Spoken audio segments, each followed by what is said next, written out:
दिलेर सिंधी जे अॼु जी हिन गॾजाणीअ में तव्हां सभिनि जो स्वागत आहे।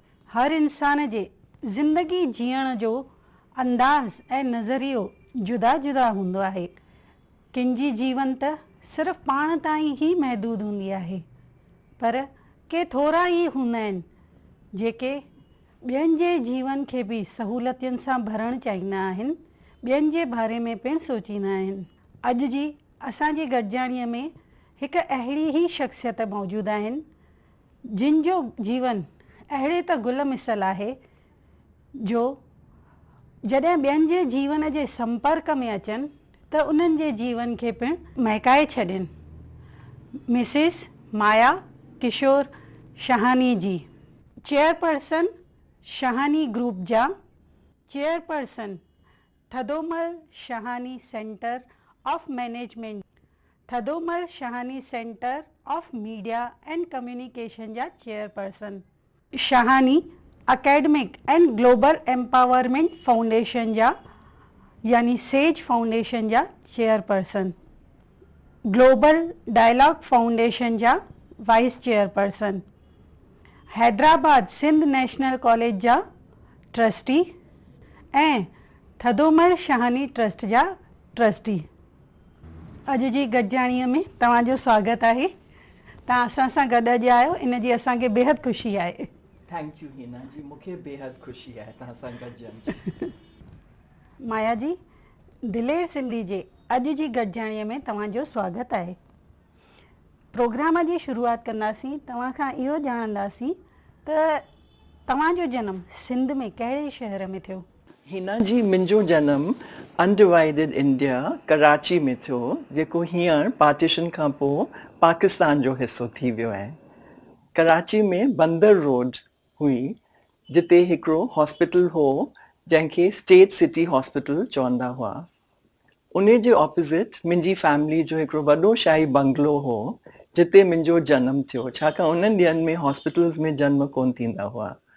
मुंहिंजे फैमिली जेका यूनाइटेड फैमिली हुई, जॉइंट फैमिली हुई, उन्हनि ॾींहंनि में जॉइंट फैमिलीज़ बि हूंदियूं हुयूं, त उते थियो। जी, तव्हां विरहाङे जे वक़्तु हिते आया, पंहिंजनि उन्हनि ॾींहंनि जे बारे में असांखे कुझु ॿुधाईंदा? मां 1.5 साल जी हुयसि जॾहिं पार्टीशन थियो। मुंहिंजी माउ असांखे ॿुधाईंदी हुई त असीं तमामु सुठे परिवार जा, ऊचे परिवार जा हुआसीं।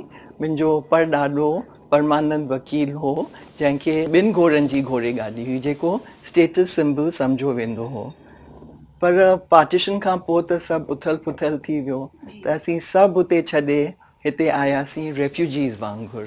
मुंहिंजो पीउ उते ई रहिजी विया, पर मुंहिंजी माउ असांखे ॿुधायो त उन्हनि खे हिकु मुस्लिम फैमिली सेव कयो।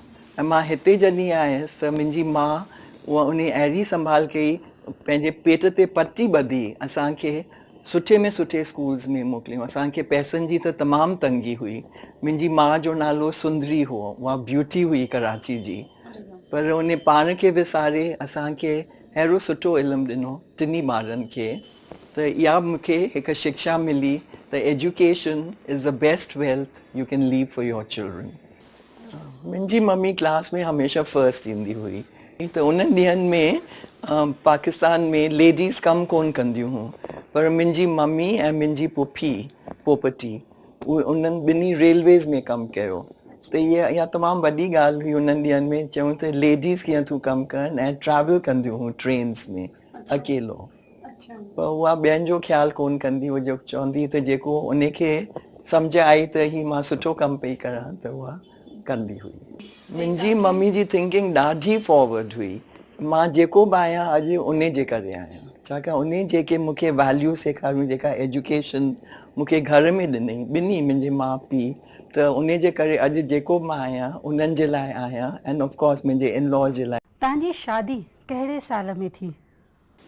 मुंहिंजी शादी 1967 में थी। उहा तमामु अजीब स्टोरी आहे।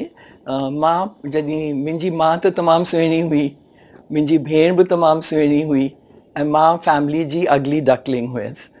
त मुंहिंजी माउ मूंखे इहो सेल्फ एस्टीम ॾियण जे लाइ चयो त तूं ब्यूटी कॉन्टेस्ट में एंटर कर, तूं ज़रूरु खटंदीअ। त मूं चयो न न, मूंखे पहिरें ई राउंड में कढी छॾंदा। पर पोइ मूंखे मिस बॉम्बे चुनियो वियो। जॾहिं मां मिस बॉम्बे सिलेक्ट थियसि त मुंहिंजे हस्बैंड मुंहिंजे बारे में ॿुधो त मूंखे ॾिसणु आया ऐं उन्हनि खे मां वणी वियसि। त पोइ शादी ईअं ई थी, मूं कुझु प्लान कोन कयो त इहा डेस्टिनी हुई त मुंहिंजी शादी हिन फैमिली में ई थियणी हुई। छाकाणि मां तव्हांखे ॿुधाईंदसि त मां सोशल वर्क में मां कीअं घिरियसि। जॾहिं मुंहिंजो जनमु थियो 1945 में, उन साल वर्ल्ड वॉर 2 एंड थी हुई ऐं यूनाइटेड नेशंस जी स्थापना थी हुई। त मुंहिंजा पेरेंट्स हमेशह मूंखे चवंदा हुआ त तुंहिंजे करे दुनिया में पीस आई आहे। त मुंहिंजे मन में, नंढा ॿार त हमेशह पंहिंजनि पेरेंट्स खे बिलीव कंदा आहिनि सभु कुझु, त मुंहिंजे मन में इहो आयो त I am responsible for world peace. त मां अॻियां भली कीअं पीस दुनिया में आणियां। नंढी उमिरि खां मूंखे इहो वीचार हो। ऐं ॿियो हिकिड़ो दफ़ो मूं पंहिंजी माउ खां पुछियो त मां हिते छो आई आहियां। ॿार इहो सुवालु घणो करे कोन पुछंदा आहिनि। त मुंहिंजी माउ मूंखे तमामु सुंदर जवाबु ॾिनो। चईं त तूं हिते आई आहीं ॿियनि जी लाइफ में ख़ुशियूं वधाइण जे लाइ। ॾाढो सुठो जवाबु हो। त इहो मूं बिलीव कयो त मूं चयो मां ॿियनि जी लाइफ में ख़ुशियूं कीअं आणा, कहिड़े नमूने। त मुंहिंजे मन में हो त मां सोशल वर्क कंदसि। ऐं पर पोइ डेस्टिनी मूंखे दादा केटी शहानी जी फैमिली में आंदो। छाकाणि शादी खां पोइ मां हिन फैमिली में आयसि। हेतिरी वॾी फैमिली, मूंखे त ख़बर बि कोन्हे। मां कानपुर जी छोकिरी हुयसि, मूं त हिननि जो नालो बि कोन ॿुधो हो पहिरीं। पोइ जॾहिं मां आयसि हिन फैमिली में त मूं ॾिठो त दादा ऐं मुंहिंजी ससु, मुंहिंजी मम्मी, असीं हुन खे मम्मी चवंदा हुआसीं, त उहे पाण अहिड़ा सिंपल हुआ, दरवेश हुआ, पर उहो ॿियनि जे लाइ सभु कुझु कंदा। पंहिंजा सभु पैसा उन्हनि ॿियनि खे ॾिना ऐं सिंधियुनि खे, छाकाणि उहे चाहींदा हुआ त उन्हनि खे असीं कीअं अॻियां वधायूं। त मूं ॾिठो त हीअ सभु कनि वेठा ॿियनि जे लाइ। त मूं चयो त मां, दादा मुंहिंजे लाइ हिकिड़ो रोल मॉडल थी बीठा। त मूं चयो त मां इन्हनि जा ई स्टेप्स फॉलो कंदसि ऐं जेके दादा कंदा हुआ मां रुॻो ॾिसंदी हुयसि। मूंखे दादा कॾहिं फोर्स कोन कयो कुझु करण जे लाइ त तूं सोशल लाइफ में घिर। पर ॾिसी ॾिसी मां अहिड़ो सिखी वियसि त मां ऑटोमैटिकली जेको दादा कंदा हुआ त मां उहो फॉलो कंदी वियसि। त पोइ दादा मूंखे शहानी ट्रस्ट जो ट्रस्टी ठाहियो ऐं पोइ जेके ॿियूं संस्थाऊं हुयूं त अॻियां अॻियां हली उन्हनि बि मूंखे इनवाइट कयो। छाकाणि जेको थींदो आहे न, हिकिड़ो दफ़ो जे दर खुली वियो त ऑटोमैटिकली ॿिया दर खुलंदा वेंदा आहिनि। त इन हिसाब सां मां जाम संस्थाउनि में अची वियसि ऐं मूंखे ख़ुशी थींदी हुई। मूंखे लॻंदो त मुंहिंजी लाइफ जो मक़सदु ई इहो आहे त ॿियनि जी मदद करणु। बिल्कुलु, इहो कॾहिं बि कंहिं ते थापे न सघंदा आहियूं असां। इहो पंहिंजे अंदरां खां इहे ॻाल्हियूं महसूस करे माण्हू इहो कंदो अॻिते हलंदो आहे। मां डेली वेंदी हुयसि पंहिंजी ससु खे गॾिजणु। छाकाणि मां ऑफिस वेंदी हुयसि सदमल शहानी ट्रस्ट में, त विष्णु महल चर्च खे थियो उहो रस्ते ते पवंदो हो। त जीअं मथो टेको आहे न मंदिर में, मुंहिंजी ससु दरवेश हुई, सफ़ा सेंट हुई। त मूंखे लॻंदो मंदिर वञण खां मां छो न पंहिंजी ससु जा पेर टच करायां। असीं पेर टच कोन कंदा हुआसीं, सॉरी, भाकुर पाईंदा हुआसीं। छाकाणि जॾहिं मां शादी करे आयसि मूं पेर टच कया त मुंहिंजी ससु अहिड़ी मॉडर्न चई, न असीं भाकुर पाईंदा आहियूं। अहिड़ी मॉडर्न कोन्हे, तमामु सिंपल लेडी हुई मुंहिंजी ससु। पर वीचारधारा जेका हुयसि न, त ईअं क्लोज़ निट माइंड कोन हुयसि। तमामु कॾहिं कंहिंजी गिला कोन कंदी, हमेशह पंहिंजो गुरू वेही पढ़ंदी हुई। तमामु सिंपल ऐं स्पिरिचुअल हुई। त मूंखे जाम ॻाल्हियूं ॿुधाईंदी हुआ डेली। त उन्हनि तव्हांखे इहो ज़िक्र कयो त उन्हनि जा ई, त उन ई मूंखे ॿुधायो, न त मूंखे अहिड़ियूं ॻाल्हियूं ख़बर न हुजनि। शहानी ट्रस्ट जो बुनियादु कीअं पियो? सॼो नालो आहे ट्रस्ट जो थदोमल मुश्तक राम एंड जोत सिंह थदोमल शहानी ट्रस्ट। अच्छा। केटी शहानी जो नालो किथे बि कोन्हे। बुनियाद थी 1958 में दादा शहानी, केटी शहानी, उन्हनि जी स्थापना की। छाकाणि दादा जा जेके पीउ हुआ उन्हनि जो नालो हो थदोमल शहानी, जेको अॼुकल्ह थदोमल शहानी एतिरो फेमस नालो थी वियो आहे। त उहे दादा केटी शहानी जा पीउ हुआ। त उहे दादा खे हमेशह चवंदा नंढी उमिरि खां त तई, उन्हनि खे 4 पुट हुआ, त सभिनी खे चवंदा हुआ त तई हमेशह ॿियनि जे लाइ ज़िंदगी जियो, पंहिंजे लाइ न। ऐं बेस्ट वे आहे थ्रू एजुकेशन। त दादा चयो त जॾहिं मां हिते आया, पहिरीं त सभु को सर्वाइवल मोड में हो। पर जॾहिं दादा पैसा कमाइण शुरू कया त उन्हनि हिन ट्रस्ट जी स्थापना कई ऐं चयईं त मां मेन फोकस कंदुसि एजुकेशन में, हेल्थ केयर में ऐं लो कॉस्ट हाउसिंग में। छाकाणि जेके असांजा सिंधी भाउर भेनरूं आया रेफ्यूजीस थी त उन्हनि खे का छित कोन्हे रहण जे लाइ। त दादा चयो एजुकेशन तमामु इम्पोर्टेंट आहे, पर जीअं रोटी कपिड़ा मकान चवंदा आहिनि न, त मकान बि तमामु इम्पोर्टेंट आहे। तंहिंजे करे दादा लो कॉस्ट हाउसिंग जो प्रोजेक्ट शुरू कई। तव्हां पंहिंजे हिन लो कॉस्ट हाउसिंग प्रोजेक्ट जे बारे में कुझु ॿुधाईंदा? हाँ, दादा जॾहिं लो कॉस्ट हाउसिंग जी शुरूआत कई त चेंबूर में हिकिड़ो प्लॉट वरितईं ऐं उते 60 घर ठाहियईं जेके सफ़ा जेके सिंध जा रेफ्यूजीस हुआ न, त उन्हनि जे लाइ ठाहियईं। त चयईं त मां हिननि खां पैसा असुल कोन वठंदुसि, ही फ्लैट सभु उन्हनि खे फ्री ॾिनई, पर पोइ सब्सिडाइज़ रेंट वठणु शुरू कयईं, छाकाणि मेंटेनेंस ऐं रिपेयर्स जे लाइ त पोइ पैसा खपंदा हुआ ऐं का बि ट्रस्ट लॉस में नथी वञी सघे। त उते 60 फ्लैट्स ठाहियईं। तंहिंखां पोइ मुलुंड में हिकिड़ो प्लॉट वरितईं, उहो वॾो प्लॉट हो, त उते 350 फ्लैट्स ठाहियईं। पहिरीं त सभिनी चयो दादा मुलुंड में केरु वेंदो, उते त नांग ऐं बिच्छू आहिनि, त असीं कीअं वेंदासीं उते। पर हाणे उहा कॉलोनी वसी वई आहे। हा, ऐं हाणे असीं उहो रीडिवेलपमेंट जे लाइ ॾियणु चाहियूं था, छाकाणि ही त 40 साल झूनी ॻाल्हि आहे। त पर मां तव्हांखे ॿुधाइणु चाहियां थी त ही मुलुंड कॉलोनी कीअं ठही, छाकाणि उन्हनि ॾींहंनि में मां शादी करे आई हुयसि ऐं अखिल मुंहिंजो पुटु उहो ॼायो हो। त मुंहिंजी ससु माउ वांगुरु मूंखे पालींदी, ॾाढो प्यारु ॾिनई। त मूंखे चयईं तूं कोन संभाले सघंदी आहीं, तूं असां वटि अची रहो, मां हिन ॿार खे संभालींदसि। त तॾहिं मां दादा ऐं मम्मी सां रहंदी हुयसि। त मूं ॾिठो त दादा कीअं मुलुंड कॉलोनी में ठाहिण जे लाइ सुबुह जो 5 बजे उथी वेंदा हुआ ऐं उन्हनि ॾींहंनि में असांखे गैस कोन हुई, त केरोसिन स्टोव ते मुंहिंजी ससु हेॾो वॾो पतीलो गरम करे पाणी जो दादा खे ॾींदी हुई बकेट में त सनानु कनि। पोइ सनान खां पोइ दादा पूजा कंदा हुआ ऐं पूजा ईअं कंदा हुआ जीअं को सची कम्यूनियन थींदी आहे न गॉड सां, त केरु अंदरि रूम में घिरी बि न सघे, अहिड़ी पवित्र पूजा कंदा हुआ। तो वह पूजा करे पोइ पंहिंजे ड्राइवर देव सिंह खे चवंदा हुआ बच्चा अब चलो काम का वक्त हो गया। त काम का वक्त हो सुबुह जा 6 बजे, 5:30 6 जीअं ई तयारु थी उथां उतां वेंदा हुआ मुलुंड कॉलोनी में, उन जो ॾिसी कंस्ट्रक्शन पोइ सिधो वेंदा हुआ लोनावला में, छाकाणि उते उन्हनि हॉलीडे होम जी स्थापना कई। उन जो मां तव्हांखे ॿुधाईंदसि त छो स्थापना कई। पोइ हॉलीडे होम मां उते सभु ॾिसी वापसि सिधो पंहिंजी ऑफिस वेंदा हुआ जेका चर्च गेट ते हुई, ऐं खाधो पीतो यादि ई कोन हूंदो उन्हनि खे। मतिलबु 6 बजे वेंदा हुया पहिरीं मुलुंड कॉलोनी, उन खां पोइ लोनावला, पोइ वापसि ईंदा चर्च गेट। त तव्हां सम्झी सघो था उन्हनि ॾींहंनि लोनावला पहुचण में 4 कलाक लॻंदा हुआ, अॼुकल्ह त 2 कलाक था लॻनि। त उते सिधो चर्च गेट माना लंच टाइम खां पोइ पहुचंदा हुआ। पर उते लेडीज़ हूं उहे वेठियूं हूंदियूं, वीचारूं ॿुढियूं, उन्हनि खे हेल्प खपंदी मनी ऑर्डर जीअं पैसनि जी, त दादा पंहिंजो खाधो विसारे उन्हनि जी देखभाल कंदा हुआ। हिननि जो हक़ु आहे पैसनि ते, पोइ ईअं दादा मदद कंदा हुआ। त इहो सभु मां ॾाढो सिखियसि दादा खां, त कीअं उन्हनि पाण खे विसारे कीअं उन्हनि कमु कयो। बिल्कुलु, कर कुझु अहिड़ो जो दुनिया बणजण जाए तो जहिड़ो। हा लोनावाला में शहानी हॉलीडे होम ठाहिण जो वीचार कीअं आयो? दादा खे इहो वीचार आयो छाकाणि हिकिड़ो ॾींहुं उहो पंहिंजे बिल्डिंग में लिफ्ट में हेठि जॾहिं लथा पिए त हिकिड़ो नंढो छोकिरो हो लिफ्ट में, त उन खां दादा ईअं ई पुछियो, so son where are you going for your holidays this season? त उन जवाबु ॾिनो, दादा I can't afford a holiday. So दादा खे आश्चर्य थियो त जेको ॿारु चर्च गेट ते रहियो पियो आहे उहो हॉलीडे नथो अफोर्ड करे सघे, त जेके सचपच दुखी आहिनि उहे किथे वेंदा हूंदा पंहिंजे हॉलीडे जे लाइ। त दादा खे इहो मन में इहा ॻाल्हि वेठी त मां उन्हनि जे लाइ हिकिड़ो holiday home खोलींदुसि।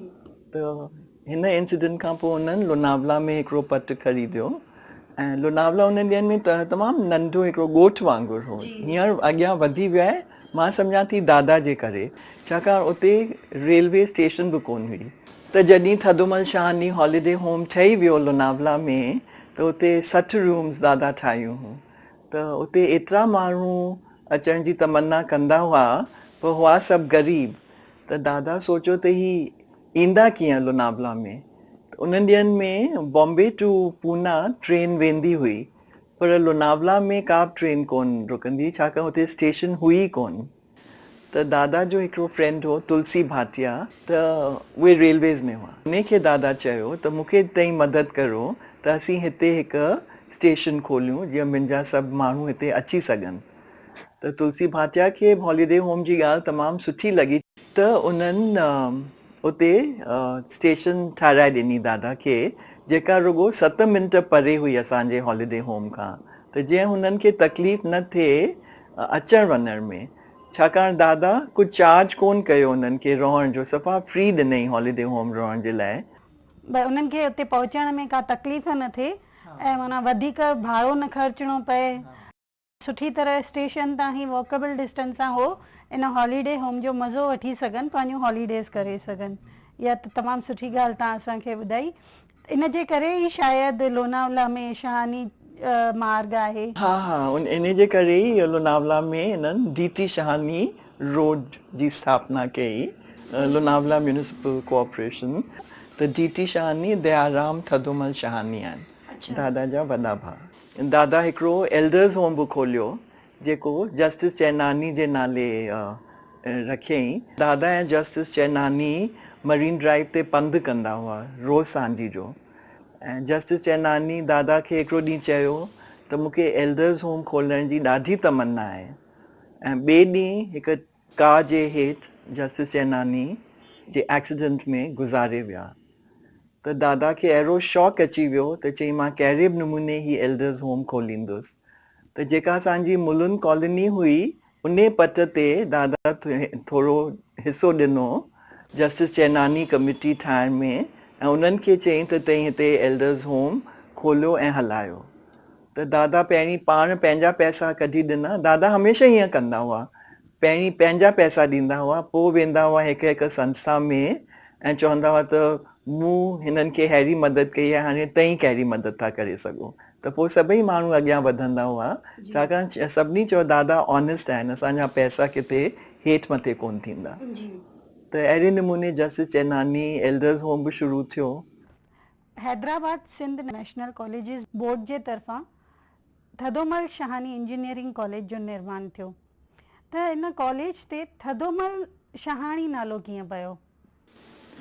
Hyderabad Sindh national collegiate board जा प्रिंसिपल हुआ प्रिंसिपल कुन्नानी, उहे मेन हुआ Hyderabad Sindh national collegiate board जा, छाकाणि असांजो बोर्ड हैदराबाद सिंध में, उते असांजो नेशनल कॉलेज हो।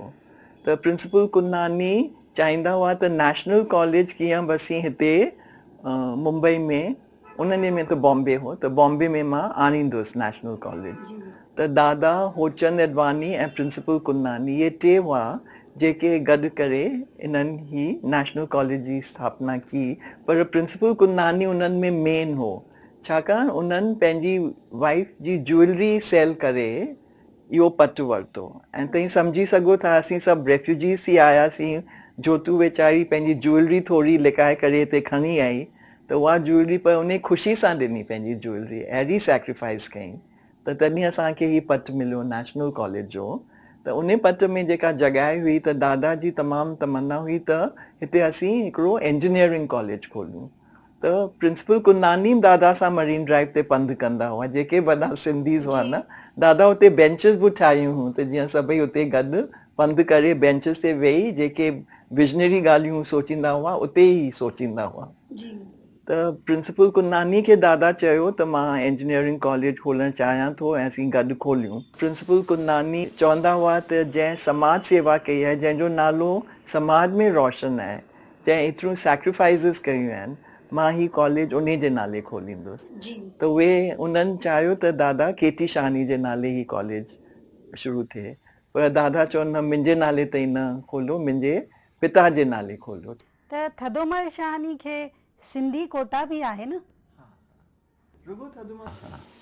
रुगो थदोमल शहानी इंजीनियरिंग कॉलेज खे न, असांजा जेके बि कॉलेजिस आहिनि, असांजा 27 इंस्टीट्यूशन्स आहिनि बोर्ड में, ऐं असांजा टोटल स्टूडेंट्स आहिनि 45,000 एवरी ईयर। एतिरा स्टूडेंट्स ग्रेजुएट कंदा आहिनि जेके बि असांजा कॉलेजिस ऐं स्कूल्स आहिनि। त सिंधी कोटा जी ॻाल्हि कीअं निकिती, छाकाणि सभई माइनॉरिटीज़ चाहींदियूं त असीं पंहिंजनि खे पहिरीं मदद करूं पोइ ॿियनि खे। त इन ॻाल्हि में नारी गुरसानी जेके असांजे बोर्ड ते हुआ उहे लॉयर हुआ, त उन्हनि चयो मां फाइट कंदुसि माइनॉरिटीज़ जे लाइ, ऐं दादा केटी शानी उहे बि अॻियां वधिया, चयूं त मां बि हेल्प कंदुसि त जीअं माइनॉरिटी कोटा कीअं बि असांखे मिले। छाकाणि दादा हमेशह चाहींदो हो त जेके बि असांजा कॉलेजिस आहिनि त उते पहिरीं सिंधियुनि खे मदद मिले। त दादा भूख हड़ताल बि कई, चई त कुझु बि करे मां ही माइनॉरिटी कोटा हासिल कंदुसि। त उन्हनि ॾींहंनि में हिकिड़े ॿिया बोर्ड मेंबर हुआ असांजा, उन्हनि चयो दादा असांजा कहिड़ा ॿार इंजीनियरिंग पढ़ंदा, तई छो एतिरो भूख हड़ताल पिया करो ऐं तई सभु विसारे ही कमु पिया करो। त उहे खिलंदा हुआ दादा ते। त दादा चयो न तई ॾिसंदा त असांजा सिंधी ॿार ई इंजीनियर्स थींदा। इंजीनियरिंग पास करे ॿाहिरि निकिरंदा आहिनि। असीं साल 400 स्टूडेंट्स एडमिट कंदा आहियूं ऐं 4 years जो कोर्स आहे, त टोटल 2000 स्टूडेंट्स आहिनि एट अ टाइम असांजे कॉलेज में। त जेके ग्रेजुएट करे निकिरंदा त उहे 400 स्टूडेंट्स ईंदा हर साल। ऐं उहे घणो करे उन्हनि ॾाढो सुठो कयो आहे, घणनि स्टूडेंट जेके असांजा अलमनाई आहिनि त उन्हनि जाम पैसो कमायो आहे, ऐं घणो करे उहे वञी रहिया आहिनि सिलिकॉन वैली में, अमेरिका में, त जिते स्टीव जॉब्स ऐं बिल गेट्स उते वञी पहुता आहिनि। त हिकु थधमल चांदनी कॉलोनी वांगुरु ठही वई आहे हुते। ऐं असीं जॾहिं हार्वर्ड वियासीं, अखिल ऐं मां, मुंहिंजो पुटु अखिल, जॾहिं उहो MBA करणु वियो त असीं सभिनी कैंपसिस में वियासीं। त उते असां पंहिंजे कॉलेज जे बारे में उन्हनि खे ॿुधायो त चयूं ओ Thadomal we know it very well, Harvard चयो हुई। त मूंखे ॾाढी ख़ुशी थी, मूं चयो तव्हांखे कीअं ख़बर पई? त चयूं न तव्हांजा स्टूडेंट्स असां वटि ईंदा आहिनि ऐं ॾाढो सुठो पिया कनि हिते। हिकिड़ो दफ़ो मूं पंहिंजी मदर इन लॉ खां पुछियो त ईअं छो आहे त दादा कॾहिं कंहिंखां डिॼनि नथा? त मुंहिंजी मदर इन लॉ जवाबु ॾिनो त उहे डिॼनि नथा छाकाणि उहे ऑनेस्ट आहिनि, त या हा ईमानदार आहिनि ऐं एथिकल आहिनि। त तॾहिं असां सोचियो त दादा जे नाले असीं हिकु एथिकल अवॉर्ड छो न ॾियूं माण्हुनि खे। त जेको पहिरियों नालो आयो असांजे मन में उहो हो रतन टाटा। त असां उनखे फ़ोन कयो ऐं असां सम्झो त उहो अग्री कोन कंदा, पर हीउ जेको एथिकल एक्सीलेंस नालो ॿुधी उन्हनि खे, छाकाणि एथिक्स जे लाइ अहिड़ी सिनर्जी हुई, त यकदमि चई हा मां ईंदुसि। असीं पाण वाइरा थी वियासीं त उहे अचनि पिया, असांखे ॾाढी ख़ुशी थी। त उहे आया, पोइ तंहिंखां पोइ नारायण मूर्ति आया, उन्हनि खे बि असां एथिकल अवॉर्ड ॾिनी, ऐं LK अडवानी ही अवॉर्ड्स पंहिंजनि हथनि सां ॾिनी। Hyderabad Sindh national colleges board खां पोइ तव्हां शहानी ग्रुप जे तरफ़ां बि हाणे तव्हां Thadomal Shahani centre for management, Thadomal Shahani centre for media and communication जो बि निर्माण कयो आहे। इन्हनि जे पोयां कहिड़ी वीचारधारा आहे?